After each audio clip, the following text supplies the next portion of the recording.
Todo empezó con una niebla inusual sobre Forks.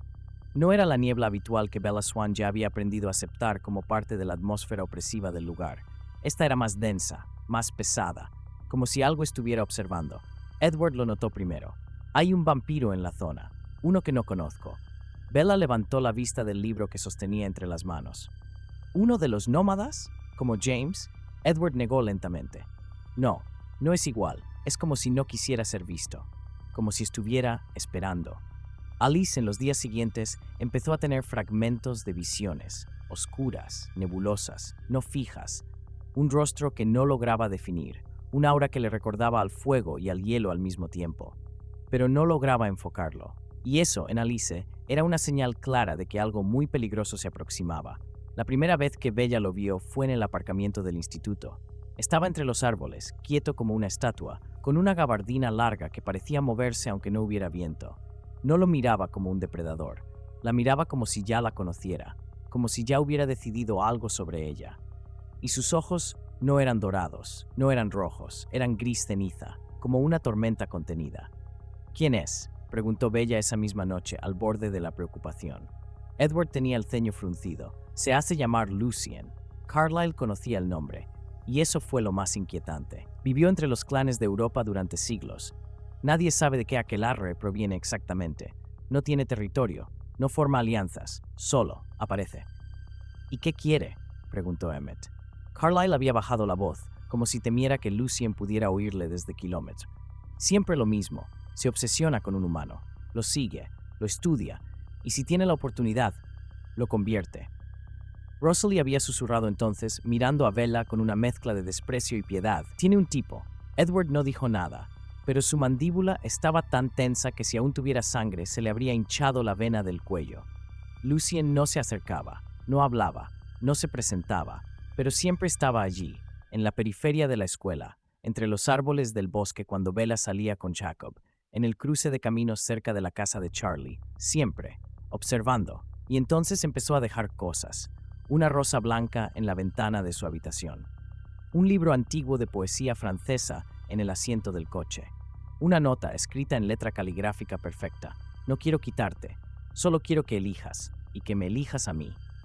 Bella estaba aterrada, no por el miedo físico, aunque lo sentía, sino por algo más profundo, porque cuando lo miraba, aunque fuera de lejos, había algo magnético en él.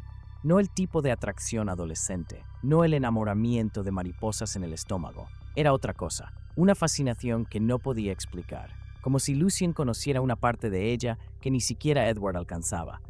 Y eso era lo que más la confundía, porque amaba a Edward, lo sabía. Entonces, ¿por qué soñaba con Lucien? ¿Por qué cuando leía los poemas que le dejaba sentía que la entendía? Y entonces, una noche, Lucien se presentó. Estaba en su habitación cuando él apareció.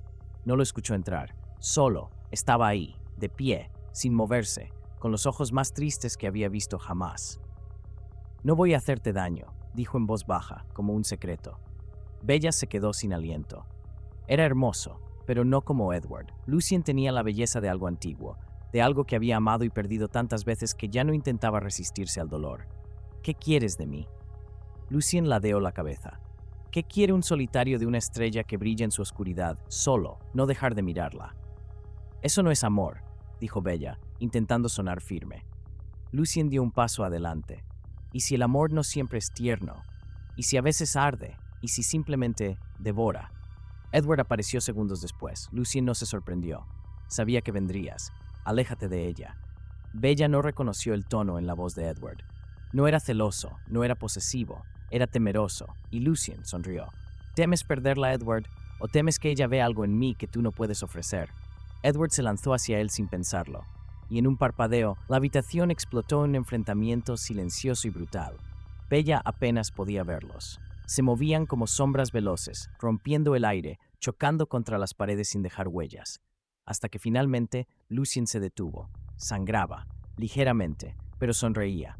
No voy a luchar por ella como un animal, la miró. Yo espero, siempre espero, porque tarde o temprano todos se dan cuenta de que está hecho el amor eterno. Y desapareció.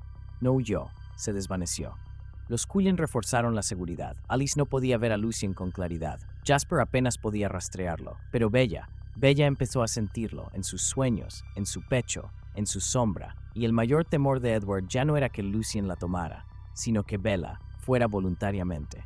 El invierno llegó a Forks. La nieve cubría los tejados, el bosque estaba en silencio y el cielo gris parecía inmóvil. Pero en el interior de Bella Swan, todo era caos. Lucien no había vuelto a mostrarse en semanas. No había más notas, no más rosas, no más visitas. Y sin embargo seguía ahí. Edward lo sentía. Alice lo veía en fragmentos, como un eco insistente en sus visiones, imposible de detener del todo. Bella lo soñaba, y en esos sueños ella decía que sí. «Tienes que decirme la verdad», le pidió Edward una noche bajo el porche, con la nieve cayendo suavemente a su alrededor. Bella bajó la mirada. «Lo amo a ti, siempre». Edward la miró con sus ojos dorados, cargados de miedo y ternura.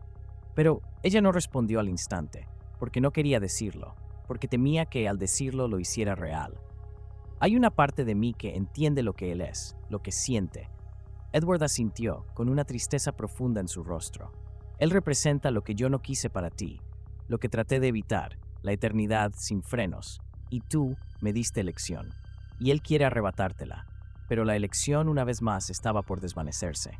Lucien volvió, pero no solo. Trajo consigo a otros. No eran una guardia, no eran aliados, eran espectros como él, vagabundos que lo seguían no por poder sino por devoción. Y uno por uno empezaron a presentarse en los límites de Forks. Observaban, acechaban, esperaban. «¿Qué está haciendo?», preguntó Emmett, furioso. «Está montando una escena», dijo Carlyle. «Está construyendo presión. No va a tomarla por la fuerza, no todavía. Quiere que ella lo elija». Edward no dormía, no cazaba, no comía, solo vigilaba. Bella también lo sentía. Su corazón era de Edward. Pero algo dentro de ella, algo oscuro y antiguo que no sabía que existía, le respondía a Lucien, y eso la aterrorizaba más que cualquier vampiro. Y entonces una noche, Lucien la esperó. En el claro donde James intentó matarla años atrás, en el mismo lugar donde ella casi perdió su vida, ahora la esperaba un destino diferente. «¿Por qué aquí?», preguntó Bella con la voz temblorosa. Lucien caminó lentamente hacia ella, no con amenaza, sino con reverencia. «Porque este fue el lugar donde descubriste que eras mortal», hizo una pausa. «Y yo vengo a ofrecerte lo contrario». Bella retrocedió medio paso. «No puedes quitarme la decisión». «No, pero puedo convencerte». La miró con intensidad. «Edward ama tu humanidad. Yo la respeto, pero te amo más allá de ella. Él lucha por mantenerte en el mundo. Yo te quiero como eres destinada a ser». Bella sintió la tormenta dentro de su pecho. Él hablaba con la voz del deseo, del infinito, del abismo, y durante un solo terrorífico instante lo creyó. Edward llegó. Apareció entre los árboles, el rostro tenso, los puños cerrados. No atacó, no gritó, solo miró a Bella, y en ese momento no le pidió que eligiera por él. Le dijo solo: «Si lo amas más, vete con él». Lucien ladeó la cabeza. «Valiente». Bella cerró los ojos, y en ese momento vio todo, su vida humana. Los días en clase, las noches con Charlie, la risa de Jacob, la mirada de Edward. La primera vez que Renesmee movió la mano en su vientre, y entonces abrió los ojos, miró a Lucien sin miedo, y susurró: «Ya tengo la eternidad que quiero». Lucien dio un paso atrás. Por primera vez su expresión cambió. Delirio, dolor, derrota. «No lo entiendes, tú eres como yo». Bella negó con suavidad. «No, soy como yo, y yo elegí». Lucien desapareció, no huyó, se desvaneció, como una pesadilla al amanecer, y con él se fueron los otros, sin violencia, sin gritos, solo silencio. Y en ese claro, con la niebla disipándose, Bella volvió a mirar a Edward. «Dudé», confesó, «pero al final, lo que me une a ti es real». Edward sonrió, cansado pero pleno. Eso es lo único que necesitaba saber. Y mientras se abrazaban bajo el cielo gris de Forks, Bella pensó que tal vez el amor no era elegir entre la oscuridad y la luz, sino saber a qué sombra aferrarte cuando todo lo demás quiere consumirte. Y ella, al fin, había elegido.